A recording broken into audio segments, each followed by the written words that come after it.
ഈണത്തോടെ ഇരിക്കണ സോദരന്മാരെ. അടുക്കള പണിയുടെ അലച്ചിലും നഴിക്കാനായി ഒഴിച്ചിലും നടത്തണ സോദരിമാരെ.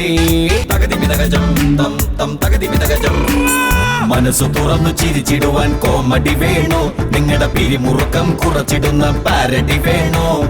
മനസ്സു തുറന്നു ചിരിച്ചിടുവാൻ കോമഡി വേണോ? നിങ്ങളുടെ പിരിമുറുക്കം കുറച്ചിടുന്ന പാരഡി വേണോ? അച്ഛനും അമ്മയും മക്കളും ഒന്നിച്ച് ടിവിക്ക് മുമ്പിലിരിക്കണ നേരത്ത് നെറ്റി ചുളിക്കാതെ ചാനല് മാറ്റാതെ പൊട്ടിച്ചിരിച്ചിടണം. അത്തരമേൽത്തരം സഭ്യതയുള്ള തമാശകൾ കേട്ടിട്ട് പൊട്ടിച്ചിരിക്കുവാൻ കൗമുദി ടിവി ഒരുക്കുന്ന ഞങ്ങളുടെ കോമഡി കാണാം. നിങ്ങളുടെ ബോറടി മാറ്റാം. 5 minutes fun star. Jungle Jewelry 5 minutes fun star. 5 minutes fun star. Chungath jewellery 5 minutes fun starന്റെ മറ്റൊരു പുതുപുത്തൻ എപ്പിസോഡിലേക്ക് എല്ലാ മാന്യ പ്രേക്ഷകർക്കും സ്വാഗതം. പതിവ് പോലെ ജഡ്ജ് ചെയ്യാൻ നമ്മുടെ 2 ജഡ്ജസും റെഡി ആയിട്ട് നമുക്ക് അവരെ സ്വാഗതം ചെയ്യാം. നാദർഷിക ആൻഡ് KS പ്രസാദ്. നമസ്കാരം. ഇന്ന് നമുക്ക് ഒരു ജഡ്ജ് കൂടിയുണ്ട്.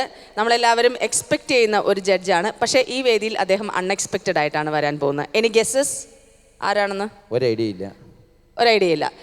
ഇദ്ദേഹത്തെക്കുറിച്ച് പറയുകയാണെങ്കിൽ ഇദ്ദേഹം നാടകവേദിയിൽ നിന്നാണ് സിനിമയിലേക്ക് വന്നത്. തൊട്ടതെല്ലാം പൊന്നാക്കിയ ഒരു കലാകാരൻ എന്ന് പറയാം. തട്ടാനല്ല, അങ്ങനെയുള്ള കഥാപാത്രങ്ങളും അദ്ദേഹം ചെയ്തിട്ടുണ്ട്. അതായത് ഇപ്പോൾ ചിലപ്പോൾ ചില ഡയലോഗുണ്ട്, ചില ക്യാരക്ടറിൻ്റെ പേരുകൊണ്ട് നമുക്കൊരു ഐഡൻറ്റിറ്റി കിട്ടുക എന്ന് പറയുന്നത് വളരെ കുറച്ച് കലാകാരന്മാർക്ക് മാത്രമേ സാധിക്കുള്ളൂ, അല്ലേ? ഇദ്ദേഹം പറഞ്ഞ പല ഡയലോഗുകളും മിമിക്രിക്കാർ ഏറ്റു പറഞ്ഞു കൊണ്ടിരിക്കുന്ന, മിമിക്രിക്കാരെല്ലാം സ്ഥിരമായിട്ട് അനുകരിക്കുന്ന ഒരു കലാകാരനാണ്. ആ ചെറിയ വലിയ കലാകാരനെ നമുക്ക് സ്വാഗതം ചെയ്യാം. നമ്മുടെ പ്രിയപ്പെട്ട കൊച്ചു പ്രേമൻ ചേട്ടൻ. നമസ്കാരം. ഞങ്ങൾ നമസ്കാരം എന്നല്ല, ഹലോ ഡാർലിംഗ്. ചേട്ടാ, എന്തൊക്കെയുണ്ട് വിശേഷം? ഭയങ്കര വിശേഷങ്ങളാണ്. ഞങ്ങൾ ശരിക്കും ചേട്ടനെ എക്സ്പെക്ട് ചെയ്തിരിക്കുകയായിരുന്നു ഈ ഒരു വേദിയിൽ. പലപ്പോഴും വിളിച്ചപ്പോഴും ചേട്ടന് സമയമില്ലാത്തതുകൊണ്ട് മാത്രമാണ് ഞങ്ങൾക്ക് ചേട്ടനെ കിട്ടാതിരുന്നത്. അങ്ങനെ പല പ്രശ്നങ്ങൾ ഉള്ളതുകൊണ്ടാണ്. പിന്നെ സിനിമയുടെ തിരക്കായതുകൊണ്ട് ഞങ്ങൾക്ക് അതിനകത്ത് അസൂയൊന്നും തോന്നിയില്ല. ഈ പ്രായത്തിലും കുറച്ച് തിരക്കുള്ള സമയങ്ങളാണ്. അല്ല, ചേട്ടന് വളരെ വ്യത്യസ്തമായിട്ടുള്ള, ഇപ്പോൾ ശരിക്കും കൊച്ചു പ്രേമൻ ചേട്ടനെ കുറിച്ചിട്ട് നമ്മൾ കാണുന്ന അല്ലെങ്കിൽ എപ്പോഴും നമ്മൾ മിമിക്രിക്കാർ കളിയാക്കുന്ന ആ കൊച്ചു പ്രേമൻ ചേട്ടനല്ല. ഇപ്പം വളരെ ഡിഫറെൻ്റ് ആയിട്ടുള്ള കുറേ വേഷങ്ങൾ അടുത്തടുത്ത സിനിമകളിൽ ചെയ്യുന്നുണ്ട്. അതെ. ഞാനിപ്പോൾ തന്നെ ദുബായിൽ ഒരു 48 ദിവസത്തോളം ഉണ്ടായിരുന്നു. അവിടെ ഒരു പുതിയ പടത്തിൻ്റെ ഷൂട്ടിങ്ങിലായിരുന്നു. ഏതാണത്? പേർഷ്യക്കാരൻ എന്നാണ് പടത്തിൻ്റെ പേര്. അതിലൊരു സെൻട്രൽ ക്യാരക്ടറാണ് നായകൻ എന്ന് വേണമെങ്കിൽ പറയാം. നായകതുല്യ കഥാപാത്രം. 90 വയസ്സായ ഒരു മൊല്ലാക്കയുടെ ഒരു കഥാപാത്രത്തെയാണ് ഞാൻ അവതരിപ്പിക്കുന്നത്. ചേട്ടൻ ഇപ്പൊ ഏകദേശം എത്ര സിനിമകളിൽ അഭിനയിച്ചിട്ടുണ്ട്? 300 അടുപ്പിച്ചുള്ള ചിത്രങ്ങൾ. 300 സിനിമകളില്? 74-ലാണെന്ന് തോന്നുന്നു ഞാൻ ആദ്യമായിട്ട് എൻ്റെ 7 നിറങ്ങൾ എന്നുള്ള ചിത്രത്തിലൂടെയാണ് ഞാൻ രംഗത്ത് വരുന്നത്. ആ ചിത്രം കഴിഞ്ഞിട്ട് കുറേ കാലം ഞാൻ ഫ്രീ ആയിട്ടല്ല, വീണ്ടും പടങ്ങളിലൊക്കെ ക്ഷണമുണ്ടായെങ്കിലും അന്ന് മലയാള സിനിമ മിക്കവാറും ഒക്കെ നടന്ന മദ്രാസിലാണ്. ഈ മദ്രാശി എന്ന് പറയുന്നത് ഞങ്ങളുടെ വീട്ടുകാർക്കും നമ്മുടെ ആൾക്കാർക്കൊക്കെ ഒരു വിദേശ രാജ്യം പോലെയാണ്. അപ്പോൾ വിദേശ രാജ്യത്ത് മകനെ വിടാനുള്ള മടി കൊണ്ട് പിന്നെ അങ്ങോട്ട് പോകണ്ടെന്ന് കരുതി പിന്നെയും നാടകമായിട്ടും നാട്ടിൽ നാടകങ്ങളും മറ്റ് പഠിത്തങ്ങളുമായിട്ടൊക്കെ നടക്കുകയായിരുന്നു. പിന്നെ രണ്ടാമതൊരു വരവാണ് ദില്ലി വാല രാജകുമാരൻ. എൻ്റെ മകനായിട്ടായിരുന്നു നാദിർ ഷാ അഭിനയിച്ചത്. രണ്ടാം വരവായിരുന്നു അല്ലേ? രണ്ടാം വരവായിരുന്നു. ആദ്യത്തെ സിനിമയല്ല. തിരിച്ചു വരവ് കലക്കി. ഈ മിമിക്രി കലാകാരന്മാരെല്ലാം ചേട്ടനെ അനുകരിക്കുമല്ലോ. അതെ. ചേട്ടൻ എന്താ ഫീൽ ചെയ്യുന്നത്? അയ്യോ, എനിക്ക് വളരെ സന്തോഷമാണ്, ഭയങ്കര ആഹ്ലാദമാണ്. കാരണം എന്നറിയുമോ, അവരിലൂടെ എൻ്റെ എന്തെങ്കിലും പ്രശസ്തി ഉണ്ടായിട്ടുണ്ടെങ്കിൽ മിക്കവാറും ഈ ശബ്ദാനുകരണത്തിലൂടെ പ്രേക്ഷകരിൽ എന്നെ എത്തിച്ച അവരോടാണ് ഞാൻ എപ്പോഴും നന്ദി പറയേണ്ടത്. ശരിക്കും മിമിക്രിക്കാർ ചേട്ടനെ അനുകരിക്കുന്നത് എങ്ങനെയാണ്? മിമിക്രിക്കാരെ അനുകരിക്കുന്നതാണോ ചേട്ടന്റെ വോയിസ് ആണോ ശരിക്കും ഉള്ളത്? അല്ല, ചേട്ടനെ മിമിക്രി ശരിക്കുള്ള വോയിസ് ഇപ്പൊ നമ്മൾ കേട്ടു. മിമിക്രിക്കാർ എങ്ങനെയാണ് ചേട്ടൻ അനുകരിക്കുന്നത്? അത് ചില കഥാപാത്രങ്ങൾ ഞാൻ അവതരിപ്പിച്ച രീതിയാണ് അതെങ്ങനെയാണ്? തിളക്കം എന്ന സിനിമയിലുള്ള ഡയലോഗാണ് കൂടുതൽ ആൾക്കാർ പറയാറുള്ളത്. അതിൽ ഈ ദിലീപിൻ്റെ ഒരു ക്യാരക്ടർ ഇങ്ങനെ മുണ്ട് പറിച്ചുകൊണ്ട് പോകുന്നൊരു സീനുണ്ട്. അപ്പോൾ ഒരിക്കൽ ഞാൻ വെളിച്ചപ്പാടായിട്ടാണ് അതിൽ അഭിനയിക്കുന്നത്. അതിൽ വെളിച്ചപ്പാടിൻ്റെ മുണ്ട് പറിക്കാനായിട്ട് ശ്രമം നടത്തുമ്പോൾ വെളിച്ചപ്പാട് വിളിച്ച് പറഞ്ഞുകൊണ്ട് പോകുന്നൊരു സീനാണ്. വീട്ടിൽ പട്ടിയുണ്ട് സൂക്ഷിക്കുക എന്ന് പറയുന്നത് പോലെ ഈ വീട്ടിൽ കുട്ടിയുണ്ട് മുണ്ട് പറിക്കും എന്നൊരു ബോർഡ് എഴുതി വയ്ക്കുന്നത് എന്തുകൊണ്ടും നന്നായിരിക്കും എന്ന്. അത് പിന്നെ അങ്ങനെ പറഞ്ഞിട്ട് ഇങ്ങനെ വലിച്ചു പറയൂലേ അത് കുറച്ച് വലിച്ചു പറയാം പട്ടാഭിഷേകം എന്ന ചിത്രത്തിലാണ് അശോകനും ഞാൻ ജയറാമും കൂടെ ചേർന്നുള്ള ഒരു സീനാണ്. അതിൽ ഒരു പെൺവേഷം കെട്ടിച്ച് അശോകനെ കൊണ്ടുവരികയും അതിൻ്റെ പിറകെ മുഖം കാണാതെ ചെന്ന പെണ്ണിനെ ആകർഷിക്കാൻ വേണ്ടിയിട്ട് ഞാൻ പാടുന്നൊരു അത് ഡയറക്ടർ പറഞ്ഞു തരാതെ ആണ് ഞാൻ ആദ്യമായിട്ട് എനിക്ക് ഇങ്ങനെ തോന്നി ചെയ്തതാണ്. കയ്യിലിട്ടാണ് കയ്യിൽ നിന്നിട്ട് പറഞ്ഞതാണ്. അതിലാണ് പെണ്ണ് അങ്ങോട്ട് തിരിഞ്ഞ് അശോകനാ പെൺവേഷം കെട്ടിട്ട് അതിൻ്റെ അടുത്ത് നല്ല ഫിറ്റാവുള്ളൂ. അപ്പോൾ പുള്ളി എന്ന് തൊട്ടു തൊട്ടില്ല തൊട്ടില്ല എന്ന് പറയുന്ന ഒരു അതും മിമിക്രിക്കാർ ശരിക്കും അനുകരിക്കുന്നുണ്ട്.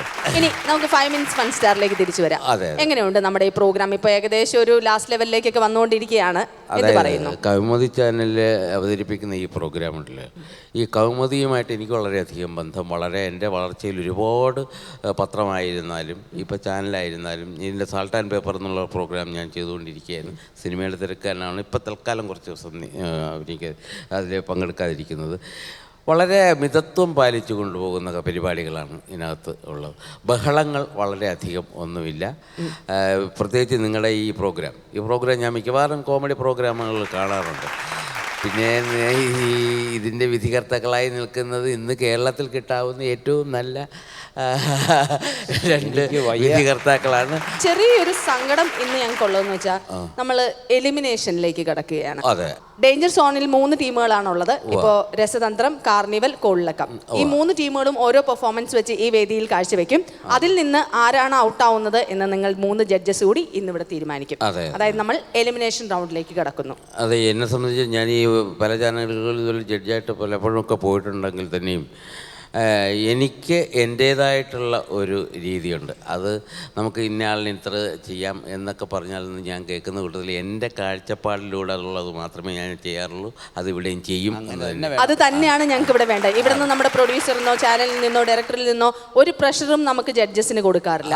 അത് ഇവിടെ ഇപ്പം 3 പെർഫോമൻസ് കാണുമ്പോൾ അവരിൽ ആരാണോ ബെസ്റ്റ് അവരെ 2 ടീമിനെ ഇന്നാക്കുക, അവരിൽ ഏറ്റവും ഇന്ന് മോശമായിട്ട് പെർഫോമൻസ് ചെയ്യുന്ന ടീമിനെ ഔട്ടാക്കുക എന്നുള്ളത് മാത്രമേ ഉള്ളൂ. അത് തന്നെയായിരിക്കും എൻ്റെ നിന്ന് നിങ്ങൾക്ക് കിട്ടുന്നത്. ഓക്കെ, അപ്പോൾ നമ്മൾ ഇന്ന് എലിമിനേഷൻ റൗണ്ടിലേക്ക് കിടക്കുകയാണ്. ഡേഞ്ചർ സോണിലുള്ള എല്ലാ ആർട്ടിസ്റ്റുകൾക്കും നമ്മൾ ബെസ്റ്റ് ഓഫ് ലക്ക് പറഞ്ഞുകൊണ്ട് നമുക്ക് തുടങ്ങാം. Please. Chungath jewellery 5 minutes fun star. Chungath jewellery 5 minutes fun സ്റ്റാറിലേക്ക് എല്ലാ മാന്യ പ്രേക്ഷകർക്കും ഒരിക്കൽ കൂടി സ്വാഗതം. ഇനി നമുക്ക് ടീം കോളിളക്കത്തിന്റെ ഡേഞ്ചർ സോണിലെ പെർഫോമൻസ് കാണാം. ഇവന്മാരൊക്കെ എവിടെ പോയി കിടക്കാം? സതീഷ, അങ്ങനെയുണ്ട് കച്ചവടമൊക്കെ? നല്ല കച്ചവടമല്ലേ? എന്റെ റെച്ചി, നീ ഇതെന്തോ ഈ കാണിക്കുന്നേ? എടാ അതൊക്കെ ഒന്ന് ശരിക്ക് കെട്ടിക്കേ. സുഭാഷേ, ഞാൻ ഒരു കാര്യം പറഞ്ഞേക്കാം. കഴിഞ്ഞ വർഷത്തെ പോലെ ഇതെല്ലാം കൂടെ കുളവാക്കല്ലേ. നീ എല്ലാം കൂടെ കെട്ടി വെച്ചിട്ട് എല്ലാം കൂടെ താഴോട്ട് വീണാ. പക്ഷെ സമയം 10 നമ്മുടെ അർജുനൻ പിള്ളച്ചാരനെ കാണുന്നില്ലത്. നീ ഇവിടുത്തെ കാര്യങ്ങളൊക്കെ ഒന്ന് വൃത്തിയായിട്ട് നോക്കിക്കോണത്. പിന്നെ വേറൊരു കാര്യം, ഞാൻ അങ്ങോട്ട് പോവാണ്. ഇമാരൊക്കെ തോരണമൊക്കെ നല്ല നീറ്റായിരിക്കണം. ചേട്ടൻ ഒന്നും കൊണ്ട് പേടിക്കട്ടെ, അങ്ങോട്ട് പോകും. ഞാൻ ഇവിടുത്തെ കാര്യമല്ല. ശശിയേ, എങ്ങനെയുണ്ടാ അതിന്റെ കുലുക്കൊക്കെ? കുലുക്കോ? എടാ കുലുക്ക് സർവത്ത് എങ്ങനെ ഉണ്ടല്ലോ? എനിക്കൊരു സംശയമുണ്ട് കേട്ടോ. നീ ഇവിടെ എഴുതി വെച്ചേക്കുന്നത് കോഴിക്കോടൻ കുലുക്ക് സർവത്തെന്ന്. ഞാൻ ഈ കഴിഞ്ഞ ആഴ്ച കോഴിക്കോട് ചെന്നപ്പോ അവിടെ എഴുതി വെച്ചേക്കുവാണ് ചെന്നൈ കുലുക്ക് സർവത്തെന്ന്. സത്യത്തിൽ ഇത് എവിടെ അറിയാൻ മേലാഞ്ഞിട്ട് ചോദിക്കുവാ. ചേട്ടാ, അതെ, ഇത് കോഴിക്കോട് ചെന്ന് കുടിക്കുമ്പോൾ ഇവിടുത്തെ സർബത്ത്, അവിടെ ചെന്ന് കുടിക്കുമ്പോൾ ഇവിടുത്തെ സർബത്ത്, അവിടെ ചെന്ന് കുടിക്കുമ്പോൾ ഇവിടുത്തെ സർബത്ത്, അങ്ങനെ മാറി മാറി കുടിക്കുകയല്ലേ. അഡ്ജസ്റ്റ്മെന്റ് പോലെ കൊള്ളിക്കങ്ങോട്ട് കുലുക്കിക്കോ. ആയിക്കോട്ടെ. വലിഞ്ഞേ തകർത്തോ, വെള്ളം എടുത്തോ. സമയവും പരിപാടിയൊക്കെ തുടങ്ങേണ്ടതാ. താമസിച്ചു പോയല്ലോ സാറേ കളി. എന്നാ ചെയ്യാനാന്ന് പറയുന്നത്? ഞാൻ തന്നെ ഓടണമെന്ന് എല്ലായിടത്തും തൊണ്ട പൊട്ടിയിട്ടല്ലേ ചോദിക്കുന്നത്. ഇന്നങ്ങ് കിട്ടത്തില്ലേ? ചങ്ക് കലക്കുന്ന പരിപാടിയല്ലേ. അടിച്ചോടേ. ഇടാ ശശിയെ, ഇതെന്നാ നിന്റെ ക്ലാസ് തന്നെ വായിൽ കിടന്ന് കുലുക്കുന്നത്? വായി കിടന്ന് കുലുങ്ങുന്നതല്ല, നമ്മുടെ പുതിയ സഹായിയാണ്. ഇവിടെ നിൽപ്പുണ്ടായിരുന്നു. ഞാൻ കണ്ടില്ല. എന്റെ പൊന്നു ചേട്ടാ, ഇവിടെ വന്നിരിക്കാതെ ചേട്ടൻ അത് 2 വാക്ക് വള്ളംകളിയെ കുറിച്ച് 2 വാക്ക് പറഞ്ഞേ. ഇച്ചിരി വെള്ളം കുടിച്ചിട്ട് വള്ളംകളിയെ കുറിച്ച് വെള്ളമൊക്കെ പിന്നെ കുടിക്കാം. ചേട്ടൻ ഒന്ന് വന്നേ. ശശി, ഇച്ചിരി വെള്ളം എടുത്ത് തന്നേരാ. അമ്മയ്ക്കല്ലേ എന്നാ ചെയ്യാനാന്ന്. വള്ളംകളിയെ കുറിച്ച് ചേട്ടൻ 2 വാക്ക് പറഞ്ഞു. വള്ളംകളിയെ കുറിച്ച് പറഞ്ഞാൽ പോരെ? ഞാൻ ഏറ്റവും പ്രിയമുള്ളവരെ, ഞാൻ എന്നെ പറ്റി പറയുവാണെങ്കിൽ ഞാൻ ഈ വള്ളം കളിക്ക് ഏതാണ്ട് 2 ലക്ഷം രൂപയോളം കൊടുത്തു. എന്റെ ഒരു സ്വഭാവം എന്ന് പറഞ്ഞാൽ ഈ കൈ കൊണ്ട് കൊടുത്താൽ ഈ കൈ കൊണ്ട് അറിയരുതെന്നൊരു വിചാരമുള്ളവനാണ്, അങ്ങനെ ഒരു ചിന്തയുള്ളവനാണ്. പ്രിയമുള്ളവരെ, അതുപോലെ തന്നെ ഈ ക്ലബിന് വേണ്ടി ഞാൻ എത്രയോ രൂപയാണ് ഈ പിള്ളേർ വാച്ച് വേണമെന്ന് പറയുമ്പോൾ അതിന് പൈസ കൊടുക്കും, അതുപോലെ ബോൾ മേടിക്കണമെന്ന് പറയുമ്പോൾ കൊടുക്കും. ഞങ്ങൾക്ക് അതുപോലെ ഓരോ പിരിവുകളുണ്ട്. കളികൾ നടത്തണമെന്ന് പറയുമ്പോൾ അതിനുള്ള പൈസകൾ കൊടുക്കും. പക്ഷേ ഇതിൻ്റെ ഒന്നും കണക്ക് ഞാൻ സൂക്ഷിക്കാറില്ല, ഞാൻ ഇതോട്ട് പറയാറുമില്ല. അതാണ് എൻ്റെ ഒരു വ്യക്തിത്വം. അല്ലാതെ ഈ കൈകൊത്ത് കൊടുക്കുന്നത് മറ്റേ കൈ അറിയുന്നത്. എന്റെ മുന്നിയുടെ ചേട്ടനെ പറ്റി പറയാനല്ല പറഞ്ഞേ. മെമ്പറൊക്കെ വരുന്നുണ്ട്, മെമ്പറിനെ കുറിച്ച് 2 വാക്ക് പറഞ്ഞു. നമ്മുടെ വനിതാ മെമ്പർ 5-ാം വാർഡ് വനിതാ മെമ്പർ അല്ലേ റോസ്മേരി. റോസ്മേരി ഞാൻ പറഞ്ഞോളാം. പ്രിയമുള്ളവരെ, ഈ റോസ്മേരിയെ പറ്റി പറഞ്ഞാൽ ഈ റോസ്മേരി ആരാ? റോസാപ്പൂ പോലെ. അതെ, റോസാപ്പൂവിന്റെ അഴകുള്ള ഇത്രയും നല്ലൊരു മെമ്പറെ ഞാൻ ഇതുവരെ എന്റെ ജീവിതത്തിൽ കണ്ടിട്ടില്ല.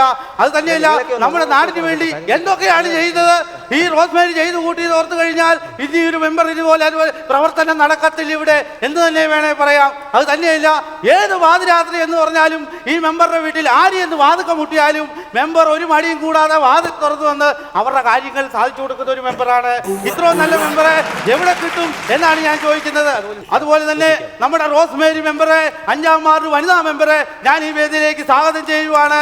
നമ്മുടെ വള്ളംകളി ഉദ്ഘാടനം ചെയ്യുവാനും ഈ സാംസ്കാരിക സമ്മേളനം ഉദ്ഘാടനം ചെയ്യുവാനും അതുപോലെ തന്നെ ഇവിടെ നമ്മുടെ മക്കൾ അവതരിപ്പിക്കുന്ന കലാപരിപാടിയുണ്ട്, അതെല്ലാം ഉദ്ഘാടനം ചെയ്യാൻ നമ്മുടെ മെമ്പർ തന്നെയാണ് എന്തുകൊണ്ടും യോഗ്യതയുള്ളത്. അതുകൊണ്ട് ഞാൻ മെമ്പറെ ഈ വേദിയിലേക്ക് സ്വാഗതം ചെയ്യുന്നു. കൊമ്പത്തെ വമ്പത്തി അറിവളോ പണ്ട് ആദാമിനെ കൊണ്ടാപ്പിട് വീട്ടിച്ച പെണ്ണിവളോ അന്നേ അന്റെ വാരിയൽ ഊരിക്കാൻ വന്നൊരു പെണ്ണിവളോ